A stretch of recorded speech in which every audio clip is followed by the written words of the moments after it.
সরকার গঠন করবে বিজয়ী দল, এটাই তো স্বাভাবিক। কিন্তু ভাবুন তো, একদিকে সরকারের মন্ত্রীরা শপথ নিচ্ছেন, আর ঠিক উল্টো দিকে বিরোধী দলও নিজেদের একটি পূর্ণাঙ্গ মন্ত্রিসভা গঠন করে বসে আছে। শুনতে অবাক লাগলেও আধুনিক গণতন্ত্রে এটি এক দুর্দান্ত চর্চা, যার নাম শ্যাডো ক্যাবিনেট বা ছায়া মন্ত্রী পরিষদ। সম্প্রতি বাংলাদেশে 11 দলীয় জোটের পক্ষ থেকে এমন একটি ধারণার কথা আসার পর দেশ জুড়ে শুরু হয়েছে তুমুল আলোচনা। কিন্তু প্রশ্ন হলো, এই ছায়া মন্ত্রী পরিষদ আসলে কি?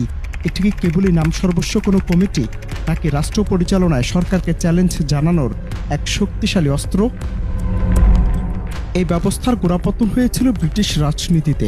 1836 সালে স্যার রবার্ট পিল যখন তার প্রাক্তন সতীর্থদের নিয়ে সরকারের বিরোধিতা শুরু করেন, তখন থেকে এর আনুষ্ঠানিক যাত্রা 1880-র দশকে সবকটি সংবাদপত্রে জায়গা করে নেয় এবং 1951 সালে লেবার নেতা হিউ গেটেস্কেল একে আধুনিক রূপ দেন। বর্তমানে যুক্তরাজ্য, কানাডা, অস্ট্রেলিয়া ও নিউজিল্যান্ডের মতো দেশগুলোতে এটি একটি সুপ্রতিষ্ঠিত সংসদীয় রীতি। যুক্তরাজ্যে একে মহামান্যের অনুগত বিরোধী দলও বলা হয়।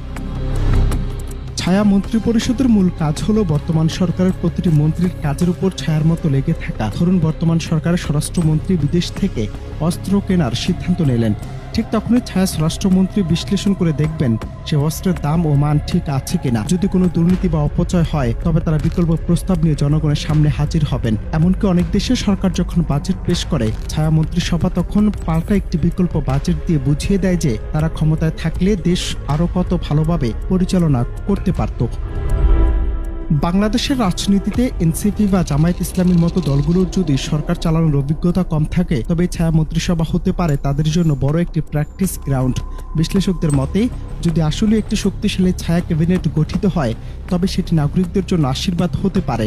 এতে কোনো কারণে ইমার্জেন্সি পরিস্থিতিতে সরকারের পতন ঘটলে বিরোধী দল আগে থেকে প্রস্তুত থাকবে দেশ পরিচালনার জন্য। আবার অনেকের মতে, বাংলাদেশের রাজনৈতিক প্রেক্ষাপটে এটি অপ্রয়োজনীয় একটি বিষয়, যার সঠিক বাস্তবায়ন শতভাগ সম্ভব নয়। অনন্ত হাসান মাসুদ, বাংলা টিভি।